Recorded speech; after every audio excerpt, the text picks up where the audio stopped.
Kunyari kasama namin yung apo namin. Alam niyo yung mga maliliit na bagay na gusto niya.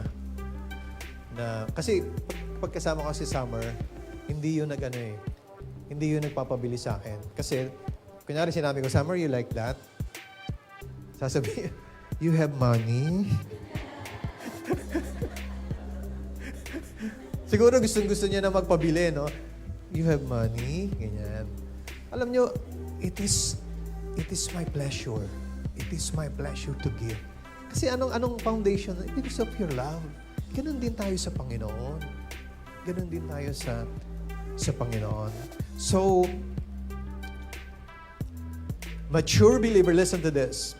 Mature believer who has been shaped by Scripture understand the nature of God. Ulitin natin. A mature believer